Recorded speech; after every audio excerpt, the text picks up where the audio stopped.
Guys, so I think that anyone should consider real estate in their path to become a millionaire.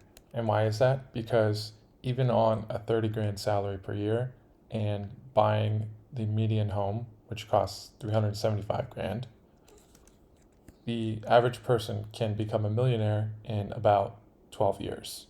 And we made a model here and we've output what's going on here. So I'll just describe what's happening here.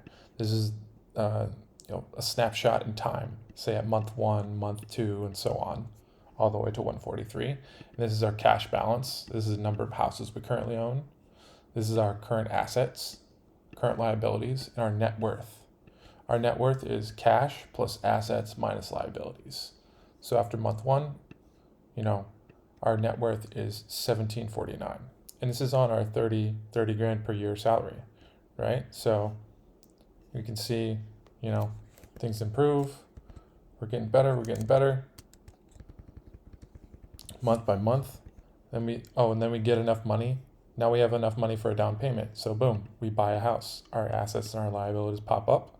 Our net worth actually decreases a bit because there's closing costs. There's about 10 grand in closing costs. So it actually decreases a bit, but that's okay. So we're going to keep going. Our net worth is now rising. And if you can see now, once we buy the house, our net worth is rising about, 6 grand a month. This is on a 30 grand per year salary, so not too bad. And you're going to buy your first house in month 17 as a 30 grand per year earner. So not too bad. Okay, so we're going to keep going. And boom, at month 143, we're going to cross the $1 million mark for the first time. So no matter who you are, what kind of a job you have, even, 30 grand a year, which is about 15 bucks an hour, working at McDonald's or In-N-Out Burger or, any of these places, they're offering 18 bucks an hour. So that's about 36 grand a year. So now we see the data, the average person is going to become a millionaire by buying rental properties after 12 years. So now let's take a look at the model and see how we came to these numbers. So we're going with the median income of 31 grand. And how do we get that? We just Google, US median income. So we grab that number right there. We grab 37 grand, 375 grand for the median home. Where do we get that? We just search this right here, and we grab this number right there.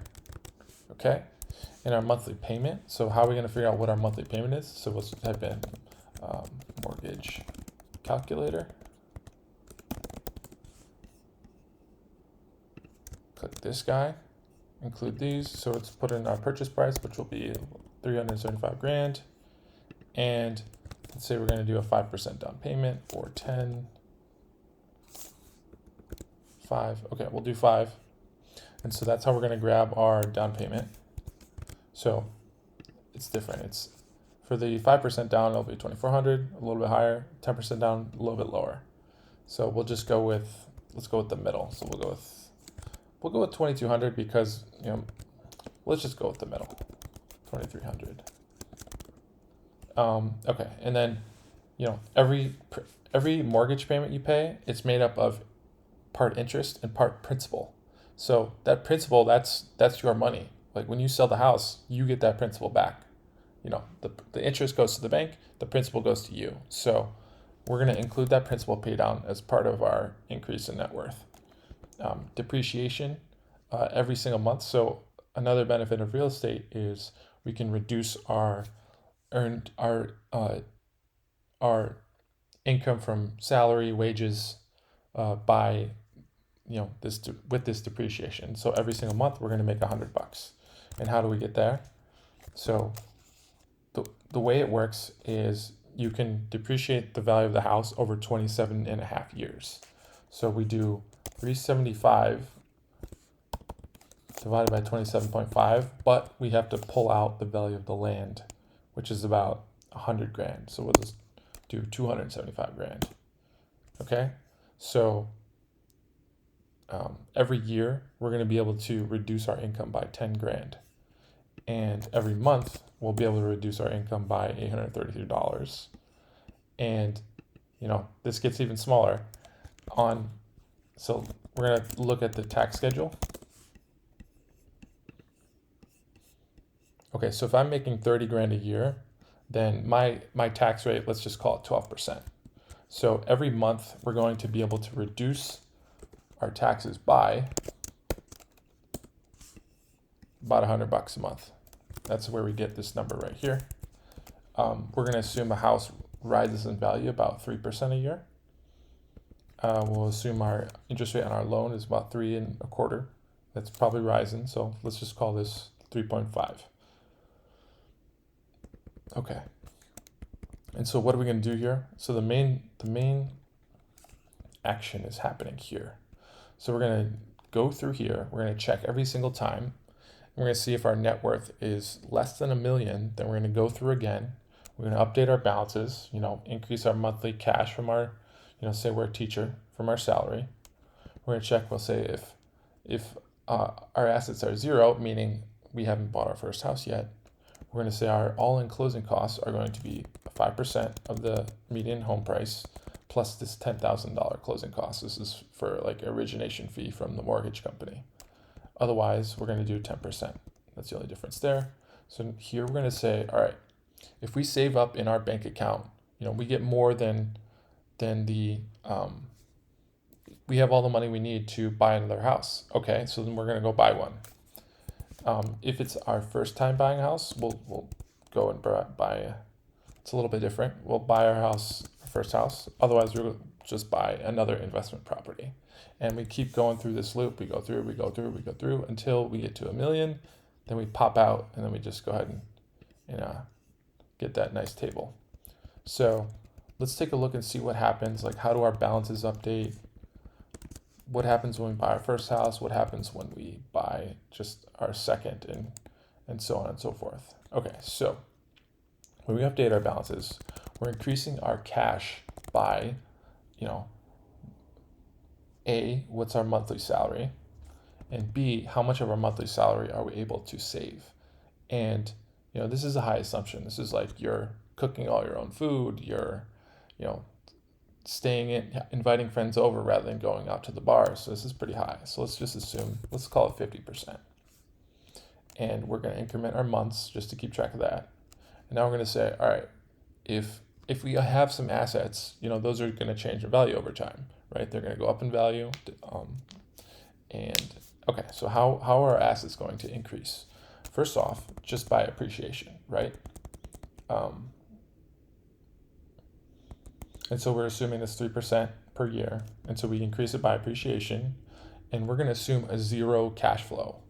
How are we going to get that? We're going to buy like a 4-bedroom house. We're going to rent out 3 bedrooms. And all those, your 3 roommates are going to cover your mortgage payment. It might not line up exactly. Like maybe you're going to end up paying, $400 per month in rent. Right? Like your roommates cover some of it, and then you're going to cover, your roommates cover the biggest portion of it, and then you'll cover $400. Next is our principal pay down. That gets added to our assets every month, and then our depreciation per month. So this is how our assets increase every month. And our liabilities are actually decreasing because, our roommates are going to pay off our mortgage for us. So that's pretty nice. So what happens when we buy our first house? So our down payment is going to be 10% of the median income for the median home. Our all-in closing costs will be, down payment plus about 10 grand. We're going to reduce our cash balance, our checking account, by these all-in closing costs. We're going to increase our assets because we bought another house. We're going to increase our liabilities as well. And we're going to also, increment this house's counter. And so how is it different when we, buying our first house versus the second house? The only difference is our down payment is lower, and also our liabilities change a little bit differently. But other than that, it's all the same. And so that's that's an explanation. So we updated this. Let's run this again. We're a little bit more conservative. We're saying we're only going to save half of our monthly income.